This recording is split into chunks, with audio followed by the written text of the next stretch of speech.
Hello, and welcome to a special edition of Up Close on METV. I'm Charles Clapsaddle, Station Manager for Manatee Educational Television, and it's a great pleasure for METV to host once again our representative Jim Boyd from District 71. Representative Boyd, thank you again for joining us and giving us an update on the legislature and some of the great things that have been achieved this year. Thanks, Charles. As you know, it's always a pleasure to be on your show and look forward to our conversation today. Well, this session was considered by some to be the most successful and the most productive in a long time. What was your reaction to that? I think you're accurate. We had a very good session. We were talking about it a little bit earlier. We had a fewer number of bills filed than normal, a little less than 2,000, which isn't a bad thing. And I think close to 300, 270, 280, somewhere in that range. With the only bills that were passed were about 280 or so. So that's not bad. You know, we should be looking at maybe what's on the books that we can take off versus just adding more regulation. So it was a good session from that standpoint. Passed a good budget. You know, I know we'll talk a little bit about that as we go. Some very good things in the budget that were funded. Had some nice tax cuts. I know that's on our minds today. So a lot of good came out of this session. I was proud to be part of it, and I think overall it was a very good year for Florida. Well, I think the reaction this year, you know, the fact that it's a $77 billion budget, which is kind of a record budget. But one of the key things that was in there was the amount of money that was gone back to education. And I think that was a priority with Governor Scott this year. And both houses looked at that very closely and came up with a great increase for the education facilities across the state, from K through college. Correct, and it was a priority of Governor Scott's. It was a priority of the Speaker of the House and the President of the Senate. Education, we know, is critical to our progress as a state, and you know, from current residents to folks that are looking to move to Florida, education is just vitally important, and for our economy and for everything that we do. So a little less than $20 billion this year in education funding, which is the highest historically ever in the state of Florida. Very happy about that. Our school district, Manatee and Sarasota County school districts, will receive more monies as a result of that. So I think it was a very good year, and I think that's going to be a priority as we move forward as well. It's you know, jobs, the economy, and education are three critical components to, I think, what we do as legislators to help Florida move ahead, and that's going to be on everybody's radar even in the future. Well, one of the things that you as a legislature and the entire legislation had to look at was that this was the first year in a couple of years that you weren't looking at deficits. And because of that, you probably had a lot of things that were on your plate that people were looking for funding. Yeah, you know, we've talked about it when I've been here before. The first 2 years that we were in office, in 10 and 11, we had a $6 billion shortfall in our budget as a result of, you know, our economy had tanked and so many things were going on. So in a sense, it was hard to try to plug those holes, but we didn't have any money for anything else. So it was easy to tell people, sorry, I'd like to do that, but we can't afford it. This year, with excess funds, and last year we had a little bit, you know, everybody's coming to you with their needs, and pretty much all of them are good needs. So you have to be very judicious in how you dole out those surplus funds. And we did, I think, some good in that. I think you want to talk a little bit about that. But we also decreased our deficit. We put money toward our bills, so to speak, and we also put money away in reserve. So while we passed a very large budget, we funded some very good programs and projects, and as well we put money aside and paid down some of our debt. So I think from that standpoint, very responsible fiscally, and also ultimately I think it's going to be very good for Florida. Well, and you had to look at, you know, the surplus, if we could say, as, you know, great indicators of the economic rebound that the entire state is making. There's more jobs, there's lower unemployment, and some of the great opportunities happening throughout the state. Yeah, I love Adam Putnam, our Commissioner of Agriculture, said, and he's, you know, the viewers have probably heard it, it's really nice to see the state bird is back, the construction crane. I mean, it doesn't matter where you are in Florida, That's true. whether it's in our community or across the state, you start to see renewed activity in construction and commercial and residential. And, of course, that's not the only thing that drives our economy, but that's a good sign that people are coming back, monies are being spent, and projects are moving forward. So that's very encouraging. Well, Representative Boyd, I want to take a few minutes and talk about some of the projects that you brought back to Manatee and Sarasota County. And there's several that were funded this year that are going to be a great indicators of future success throughout this area. And one of the big things is that you found dollars for several water projects that were important to both Sarasota and Manatee. Can you tell us why that was on your radar? Yeah, water and as we know right now and in the future is going to be a big priority for Florida. And there were projects in Manatee and Sarasota County that helped the infrastructure and helped the water systems in both communities. And so it was very important to try to get those funded, and worked with some good friends in the appropriations arena to get that done. So very happy about that. And as well, part of that for Manatee and Sarasota County with some beach renourishment dollars. Well, the beach renourishment dollars, I think, both from Manatee County's perspective, were very appreciated because there was federal money involved, some county money, but also the state money was an instrumental part of making the beach renourishment project come to fruition. Yeah, and it's no secret here in Manatee County and Sarasota County, we live in paradise, and our beaches are critical not just for our own enjoyment, but for tourism as well. And along those lines, last year we had over 90 million tourists. This year we're supposed to eclipse 100 million in tourists visiting Florida. And that's huge for everything that we do, and including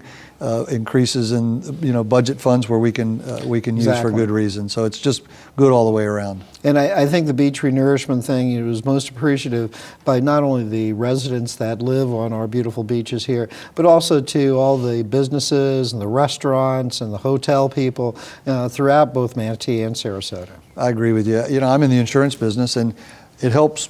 Tourists coming here help us because they buy property, they need insurance. I mean, so It's just all the way banks, real estate companies, restaurants, hotels. It affects so much of our local economy to have friends from not just out of our state, but across the world around the visit world. us. So It's really a destination place. it is. Well, one of the things, and I think this is something that's dear to a great many people within this community, is that you brought some funding back here for Alzheimer's research, working with some great organizations in this area on a very important social issue. And tell us why that was important to you, and why getting those dollars is good use of the public money. Well, as I think everyone knows, we have a world-class facility or institute in the Roscap Institute here that's doing probably the world's leading research on Alzheimer's. So having them here means a lot to us in our community for a lot of reasons, but most importantly for the research and the progress that they're making. So I don't think there's a person that in our family, in your family, or any of our viewers' families that hasn't been touched in some way by the dread disease of Alzheimer's. So the more we can work toward solutions and cures and remedies, I think is just going to help everybody. So it was very, very good to get that done. I will credit my friend just a little south of us, Chairman Matt Hudson, who chaired the healthcare appropriations. He was personally touched with his family by an Alzheimer's with his grandparents' situation, and that kind of drove his passion for the issue, and he worked very hard on it as well. So it's good. It's good for everybody. It's good for our community, and it's certainly good for those that are suffering from that terrible disease. And I think you're right. The Roscamp Institute is considered a world-class research facility filled with people who are brilliant in their work, and hopefully with the influx of some funding from the state, is they can continue on the path to, in their research and their development. But there was even more that you accomplished for this district and for Sarasota and Manatee County, and one of those was a big grant, or some funding for the Boys and Girls Club, the DeSoto Boys and Girls Club, which is a very popular club. It's very well attended. Tell us why that was important for you to see that they got funding. Well, the Boys and Girls Club across the nation have just done such a great job with young people, and it's a facility for kids to have opportunities and to grow in not only just perhaps athletic skills, but leadership and education and everything. And it keeps them out of, it keeps them in a good, positive program and perhaps off the streets. I was in the boys club when I was younger, and I enjoyed it. I remember playing Little League there. I remember how much it meant to me. I remember how much it meant to my mom. She was a single mom. My dad had passed away, and it was a place where I could go after school while she was working to try to provide for our family. So it meant a lot to me personally. And Manatee County Boys Club has just done so much for this community. It's not a lot of money. It was $500,000 for the DeSoto Club, kind of renewing and remodeling and rebuilding. But it's a start, and it's a platform for them to build on. So very happy for that, and very happy that we were able to address that need specifically, because it's well overdue. And I think that's going to make a great partnership with the Boys and Girls Club, because they're very community oriented, and they want to provide not only the best facilities but the best outreach to a wide variety of young men and young women who need that kind of mentorship. And the Boys and Girls Club is a great organization, and congratulations for finding that funding for them. Thank you. But you also were involved in other, things specifically about education. Well, you initiated some funding for a STEM program at USF, and also one of the key things of which is going to be really vital to this area is secured some funding for SCF, for the State College of Florida, for their library. It's not entirely all the money, but it's a really significant step in the right direction. And you've been very gracious on the work that I've done toward those ends. I want to tell you, our delegation worked very hard on that, on all these issues. It was important to our Manatee and our Sarasota delegation to do the right thing. So I had a lot of good help. State College of Florida and South Florida, two unbelievably great institutions in our community.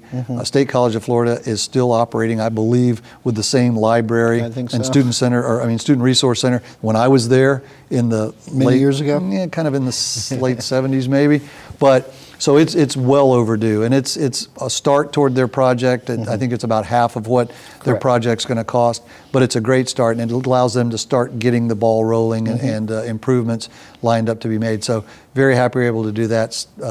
South Florida, the STEM programs there are critical to education and to the betterment of our community. So those are great things to work on. I'm so happy that we were able to bring those funds back home. And two institutes of higher learning that are really are great indicators for future employment as well. So hats off to you and the entire delegation, for seeing the need there, to try to fund these two vital projects. Thank you. But one thing I'd like for you to take a few minutes for, and I think is probably one of the most significant pieces of legislation that was passed, was the Charities Act. For those people that may not be familiar with, there were a lot of charities that were out there that were fundraising, and then that funds that were being raised were not being used suitably for the purposes of which their initial fundraising asks were out there. And this created a really terrible situation. Tell us a little bit about the Charities Act and your involvement in it, and the differences that this act is going to make. Sure, I'll be glad to. We've all heard over the past several years stories of these, what I would consider rogue charities, that are in some cases very visible and preying on some very important groups that have started charities. And we found that good Floridians giving their hard-earned dollars to these charities, only to find that 80, 90, 95% sometimes of those monies were going into their pockets, not into the pockets and into the coffers of the charities that really they were promoting and needed the work. So something needed to be done there. We had some management of them from a state level, but not very much oversight. So through Commissioner Putnam's leadership, Senator Brandis and I worked very closely with Commissioner Putnam and his staff to develop something that could add more transparency, more accountability, and more visibility to the issue, in that if you were a charity that was operating illegally or unprofessionally in another state, you can't come to Florida and set up shop. We're going to know it. There's a website that's being created that will have to have all of the information on these various charities. Any charity that's registered in Florida, as a Floridian, I can go on the website and determine whether or not this charity is, how much they're collecting, whether they're spending the money where they say they are, and how much of it they're spending on the actual cause. There's some additional financial reporting as a result of it, of our bill, that is created for charities to adhere to. There's registration that they didn't have before. So there's a variety of mechanisms that hold them accountable, and then give Floridians a lot of transparency. So if you're considering a charity, you can rest assured that the money's going to the right after you've done your checking. So very happy about that. I think it's going to protect Floridians. Florida's a very generous state. Very generous state, and we've got such a broad section of residents, which is from young to older, retired, and exactly. Everybody's interested in doing the right things for their friends and neighbors. So this will give everyone in Florida a better comfort level as to where their monies are going. I think it's going to be a very good law. And I would say to you that being able to protect those people, like the elderly and veterans, that think that an organization is using that money in the fashion that it was supposed to be used for, to protect those people from contributing to these bogus charities is a really valuable thing. And hats off to you and the entire delegation and the legislature for recognizing that there was a problem there. Thank you. But one of the other things that you were involved in, and I'd like for you to take a few minutes, was the Department of Revenue and the Communication Services Act. Specifically had to deal with internet reservations and the funding and the mechanisms by which you said, well, we need to examine this. This is something that needs to be clarified. Why was that important? Boy, first of all, you do your homework, don't you? I mean, you know these issues very well. Well, that's a big issue, and I'll tell you why. Because it'll cost, ultimately, what was happening would cost all of us as consumers and folks that might use a hotel from city to city more money, because the hotels are going to have to pass that along. What was happening was the Department of Revenue, through the communication services tax, which was a tax set up initially to provide, to tax AT&T, some of the big carriers on the communication service. It's a right, good law and for right reasons. They were finding a way to tax internet transactions. So if I, as an example, if I called Marriott and I wanted to go to Disney World and I called Marriott at Disney to book a room, and the booking was through Chicago, through their reservation center, and then they booked the room in Orlando, that transaction was being taxed by Department of Revenue. So it's kind of analogous of, we're already taxing the hose, now we're going to tax the water that goes through it, which is inappropriate. In some cases, and I think Marriott was the hotel, they got a $140,000, $150,000 tax bill at the end of the year from Department of Revenue. Never was a communication services tax intended to do that. So we understood the need and the problem. We developed this legislation, passed it, I think, unanimously, to say, okay, DOR, that's not what this tax is about. You can't do that, and you can't tax these entities that way anyway. And it not only applied to hotels, but also restaurants. If you had a restaurant chain that you were making reservations, kind of the same thing could happen. So it was kind of broad, far-reaching, and as we know, tourism being one of the always the top two economic drivers for Florida, could cost travelers, visitors, guests more money in the long run than really they should be paying. So I think it was very good for Florida. It clarifies what DOR can and can't do in this specific situation, and I think it'll produce savings for Floridians over time as well. And it can't help but do that. And it also kind of clarified, the thing for businesses as well, so they can, continue, to be a profitable business. If you had like a large tax bill coming to you, that's kind of prevents you from kind of moving forward. Yeah, and we hear in business and in our society that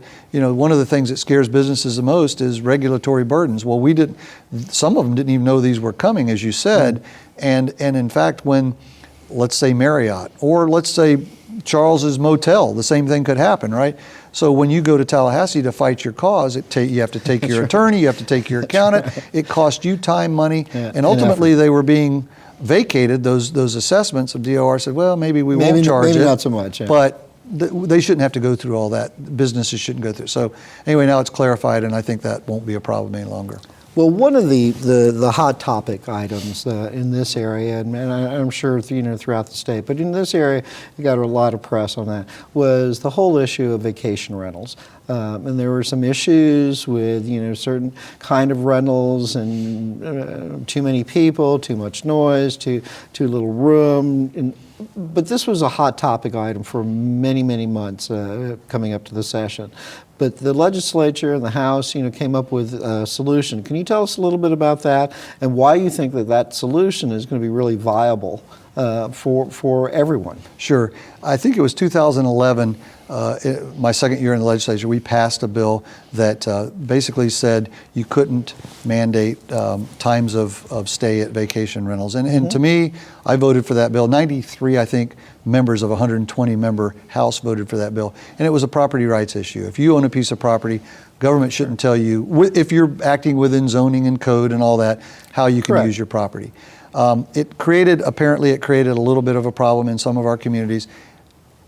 I think there's a lot of misinformation that was being spread along the way by everybody, which didn't help the situation any. But essentially what we did this year was, because some communities, and a couple of our beach communities specifically, had some issues. And it basically, what we clarified was saying, look, you can, as a community, you can still enact zoning codes and ordinances and code enforcement, all that. Noise ordinance, anything. Yeah, we're not telling you can't do that. You should be able to do that as a community. We're just basically saying in law, if someone owns a vacation rental, they can't be told by government they can never rent it, or the period of time that they can rent it for. So those are the two clarifications we made, which should codify the fact that cities and municipalities ought to be able to enact any other code and zoning enforcements they want. And you know, we have I had a variety of feedback from our communities all through the course of the discussion, but I really believe this was the right thing to do. It was a good solution. It was a good fix to what potentially was a problem in some areas. So I think this will show that it was the right thing to do, and it'll hopefully solve most of those problems. Well, we can stay in the kind of the beach area for just one moment. You were also involved with, from your background in insurance, to working towards kind of an equitable solution for the entire state of Florida on flood insurance. There was a great uproar over the flood insurance rates that were going up. But the state of Florida kind of took a lead on this of trying to determine private markets. And you were involved in that from the very beginning, weren't you? Yeah, it wasn't my bill, but I did work on it with some of the bill sponsors and the committee. We know the problem. National Flood Insurance through the federal government is the program specifically that covers flood in our state and others. And it's $25 billion in the hole. The rates were going up dramatically, and so dramatically 4, 5, 10 times in some communities, which hits Florida very hard because we're obviously surrounded by water. So we thought we just can't depend on the federal government to solve this problem for us for the long run. So we tried to do, and it'll take a little time to kind of work itself into existence, is we just opened up the market for private carriers to come in that want to invest in Florida and want to bring capital to Florida and provide flood insurance coverage. So hopefully, in the long run, there's still going to be the federal program. That's not going away, and that's still a vehicle or a market for people for flood insurance. But hopefully, over time, private carriers will come in and it'll give you some options in the market, which I hope, as in kind of economics 101, supply and demand. If there's more supply, come, the less premiums will go down overall, and there'll be more choices. So, in the really nutshell, that was kind of what we tried to accomplish, and I think it was the right thing to do for Florida for sure. And Florida was really proactive in trying to do that. So with the kind of the uproar whether or not the federal government was going to make changes, Florida said we're not waiting. We're going to move forward with our own policy. That's correct. And one of the things that I'd like for you to take a couple of minutes with Representative Boy is that this year was significant in the legislature because of the tax cuts. There were some significant tax cuts that were made, and reduction in fees and services. Can you tell us a little bit about that and why that was so important? Thank you. Yes, sure. In addition to a $77 billion budget, more money for education than we've ever historically had, and a lot of other things, we were able to cut a little over $500 million in taxes. About $400 million of that comes from significant. It's a huge number. And about, I think, $400 million comes from car registration fees and taxes. So for the average Floridian, that's $30, $40, $50 a year.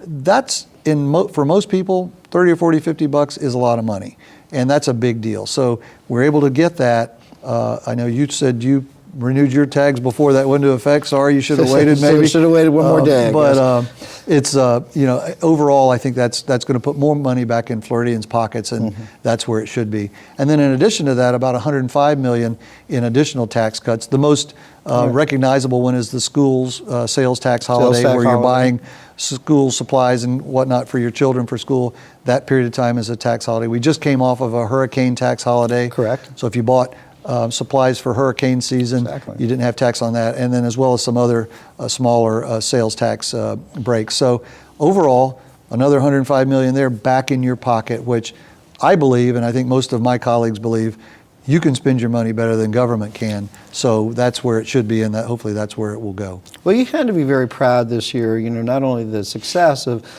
some of the work that was accomplished, but also, the sense of cooperation and productivity that you, not only the Manatee County delegation, but the entire legislature had during this session.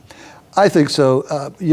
Myself and many others, and I'll use Washington as an example. It's broken in Washington, and I'm not here to talk about our federal government, but they don't get along. They fight. They're at each other's throats all day. I really believe, for the most part in the state of Florida, we work very good across the aisle. I'm a Republican, but I've got a lot of good Democratic friends in the House, and we work hard to do what's right for Florida. And I think that's what Florida wants. Exactly. They don't want us to get up there and fight and fuss and beat on each other. They want solutions. They've got real problems, and they want real solutions. They want government to do what government's supposed to do, and then get out of the way and let families and businesses do what they do best. So I'm very proud that myself and others have been able to forge those relationships that are good for Florida. And occasionally we're going to disagree on issues, but heck, my wife disagrees with me every now and then, right? So Well, I think more now and again. I would say. once in a while. But so it's just, that's the right thing to do. So I'm really happy that we're able to do.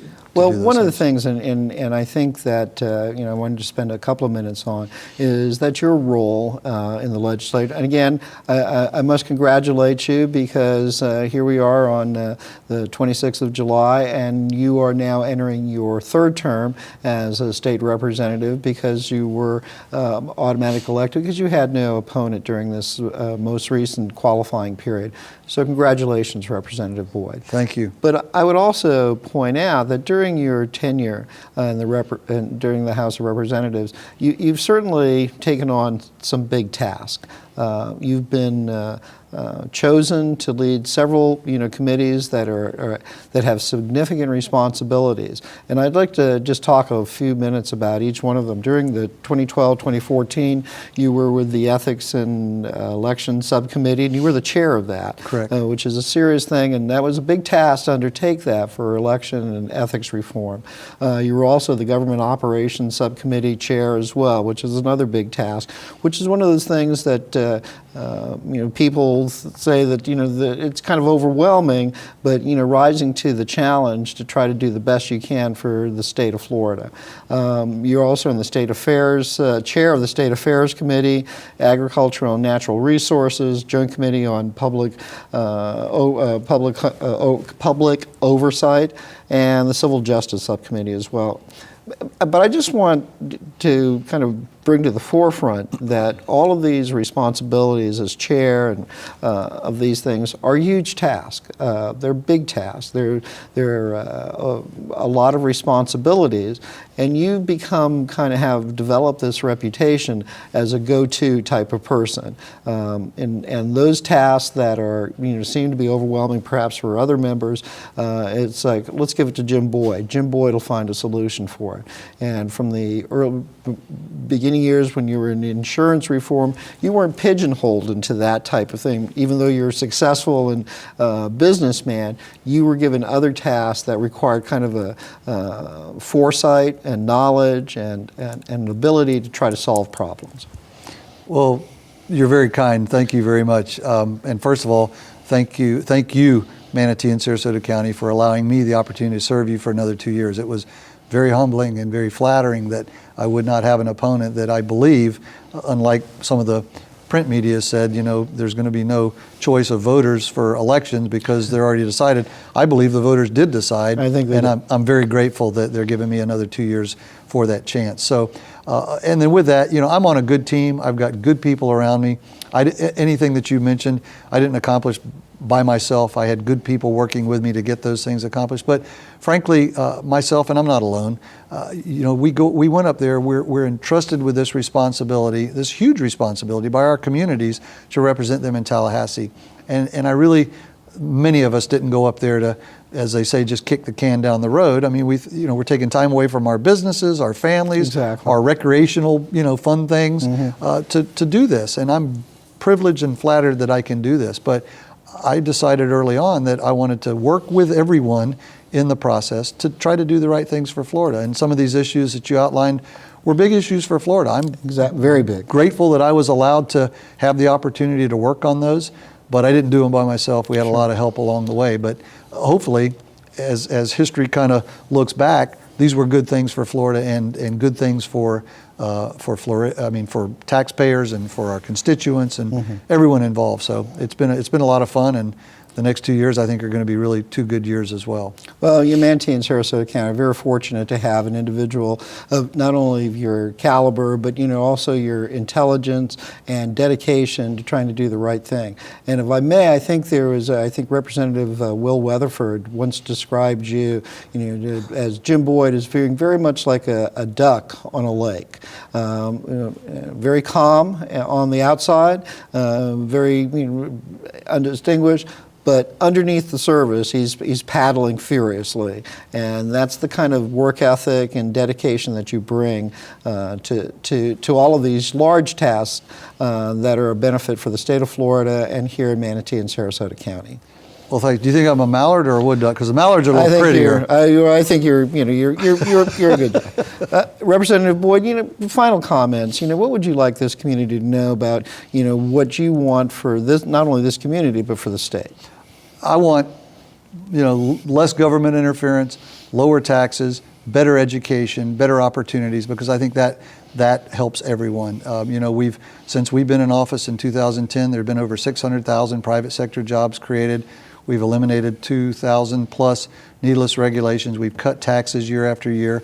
While, some would say, well, you keep cutting taxes, there's not going to be any money for government. While we're still spending appropriate and increased levels for what we think government ought to do. So I'm open for comments, for criticism, for ideas or thoughts. I would love to hear from our constituents and our viewers. If there's ideas that they think are important to them. We get calls and letters and we try to respond to those.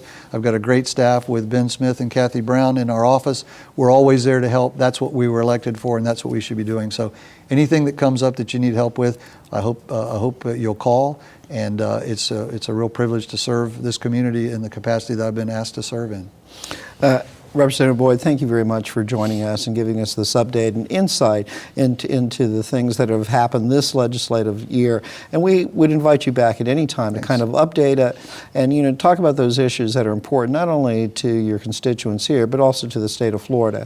And we're going to have that information up on the screen about now how people can contact you if they have a question or a concern, or if they would just want to be able to talk to their state representative. Sure. Again, thank you for joining us, and thank you for taking the time out of your very busy schedule to help us. Oh, thank you. It's a privilege. And thank you for joining us on this special edition of Up Close on METV.